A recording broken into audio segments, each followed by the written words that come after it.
আমাদের এটা মাথায় রাখতে হবে যে পশ্চিমের লোকেরা আমাদের এখানকার ব্রেনগুলোকে ব্যবহার করছে। ভারতবর্ষের থেকে চলে গিয়ে পশ্চিমে আমেরিকাতে ইউরোপে বসে আছেন টপ মেধার লোকজন। আমরা যদি পৃথিবীর টপ 10 টেকনোলজি কোম্পানির নাম দেখি, তার দেখব ম্যানেজমেন্ট লিডারশিপের মধ্যে সেই 10টার মধ্যে অন্তত 7টাই ভারতীয়। ফলে আমাদের এখান থেকে আপকামিং যেটা লক্ষ্য হওয়া উচিত, সবার আগে ভারতীয় মেধাকে ভারতের মধ্যে রাখার জন্যে আমাদের ম্যাক্সিমাম যেটা করতে হবে সেইটা পলিসি লেভেল থেকে ভাবতে হবে।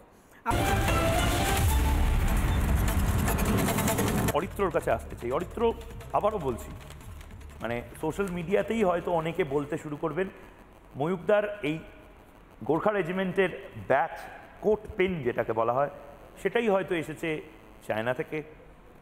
আমি যে কোটটা পরছি সেটা হয়তো আমেরিকান, আমি যে ঘড়িটা পরছি সেটা হয়তো সুইজারল্যান্ডের, আমি যে জামাটা পরছি সেটা হয়তো বাংলাদেশ থেকে এসেছে। কিন্তু এটাই তো চেঞ্জ করতে হবে অরিত্র। এই ঘড়িগুলো আমরা ভারতবর্ষে বানাচ্ছি, আমার মোবাইল ফোনটা হয়তো বিদেশি মোবাইল ফোন, কিন্তু মেক ইন ইন্ডিয়া। হয়তো এই ব্যাচটা এটা অনেক কম টাকায় গোরখপুরে বানানো যায়। হয়তো আমি যে চশমাটা পরছি সেই চশমাটা ভাঙড়ে তৈরি হতে পারে, বউবাজারে তৈরি হতে পারে। একটা স্বপ্ন আমরা দেখছি অরিত্র, প্রধানমন্ত্রী নরেন্দ্র মোদী সেই স্বপ্নটা দেখাচ্ছেন এবং আমার মনে হয় এই ক্যাম্পেইনটা আজ রিপাবলিক বাংলা থেকে শুরু হওয়া উচিত যে হ্যাঁ, বিদেশি পণ্য আমরা যতটা পারবো বর্জন করব, দেশীয় পণ্য অর্থাৎ মেক ইন ইন্ডিয়া প্রোডাক্টস সেগুলো বেশি করে আমরা নেব, কিনবো বা ম্যানুফ্যাকচার নিজেরা করবো। অরিত্র, দেখুন, ভারতবর্ষের স্বরাষ্ট্রমন্ত্রী শ্রী অমিত শাহ আজ থেকে প্রায় আনুমানিক 10 বছর আগে যখন এই ক্যাম্পেইনটা শুরু হয় মেক ইন ইন্ডিয়া, তখন তিনি সরাসরি যে রেফারেন্সটা নিয়েছিলেন সেটা মহাত্মা গান্ধী, যে পূর্ণ স্বরাজের কথা বলা হচ্ছে। পূর্ণ স্বরাজ মানে আমার নিজস্ব সেলফ সাফিসিয়েন্সি, আমি স্বয়ং সম্পূর্ণ হব।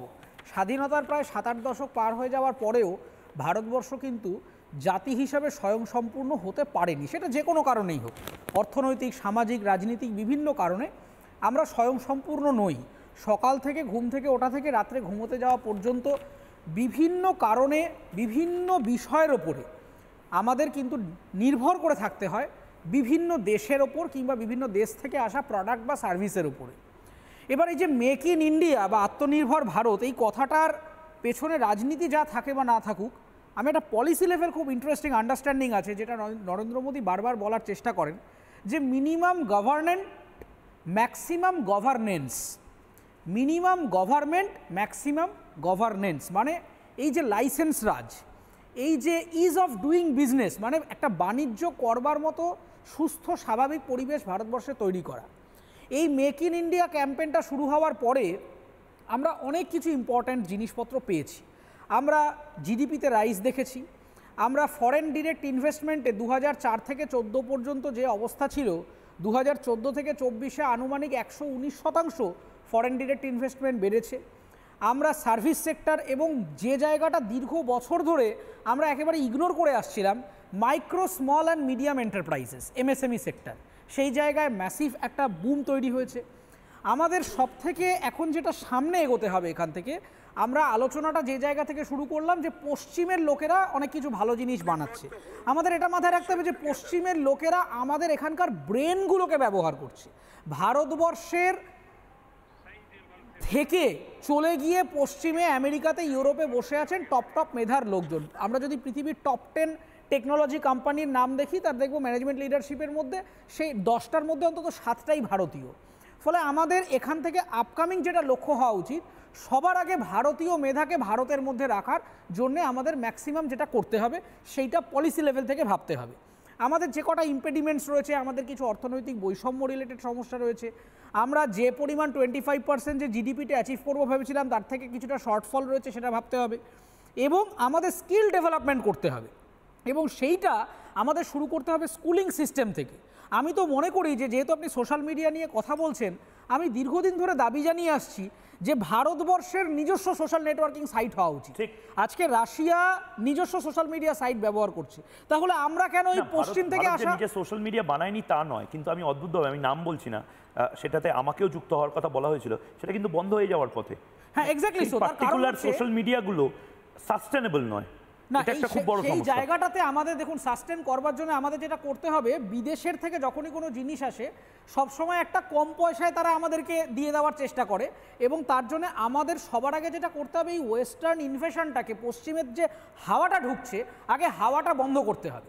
বন্ধ করে এমন একটা কনফিডেন্স তৈরি করতে হবে, কনজিউমার কনফিডেন্স, উপভোক্তার বিশ্বাস, সেই বিশ্বাস তৈরি করে আগে আমার একটা কম্পিটিটিভ প্ল্যাটফর্ম তৈরি করতে হবে, যাতে আমাদের এখানকার লোকেরা তৈরি করতে পারে সেই জিনিসগুলো। আমরা দিনের পর দিন গ্রামগঞ্জ মফস্বলের যে শ্রমিক সেকশনটা, সেই সেকশনটাকে ব্রাত্য করে রেখেছি।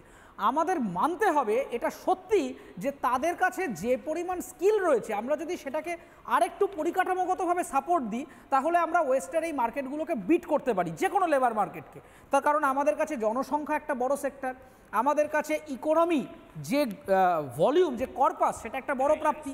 ফলে আমার একটাই আবেদন থাকবে সরকারের কাছে, যে আমরা যতক্ষণ না পর্যন্ত পশ্চিমের গেটওয়েটাকে, প্রবেশদ্বারটাকে একটু বন্ধ করতে পারবো, ততক্ষণ পর্যন্ত আমার এখানকার ব্যবসাটা স্টেবল হবে না। তাই আমার কনক্লুডিং রিমার্ক এটাই, যে মেক ইন ইন্ডিয়ার ফেজ 2.0 অলরেডি প্রাইম মিনিস্টার বলে দিয়েছেন যে দ্বিতীয় অধ্যায় শুরু হয়ে গেল দ্বিতীয় দশকে। সেই জায়গায় আমাদের micro small medium enterprises, start up, বিভিন্ন প্রোডাক্ট সেক্টরগুলো এবং কনজিউমারদেরও অ্যাওয়ার থাকতে হবে। আমরা যতটা সম্ভব চেষ্টা করব যে ভারতবর্ষের নিজস্ব ব্যবসাগুলোকে বেস্ট পসিবল যাতে সাপোর্ট করতে পারি, এবং তার জন্য অনেক কিছু রয়েছে।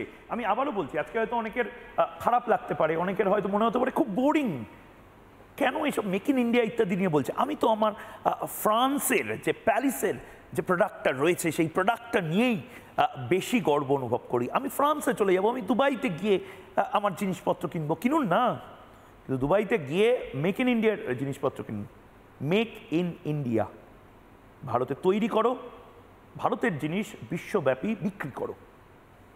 মেড ইন ইন্ডিয়া বলে যে গানটা মিলিন্দ সোমানের ছিল, সেটাই বোধহয় আবার রিমিক্স করার সময় এসেছে। আমি নানা ধরনের কন্টেন্ট দেখার জন্য লাইক করুন, শেয়ার করুন আমাদের ফেসবুক পেজ, সাবস্ক্রাইব করুন আমাদের ইউটিউব চ্যানেল।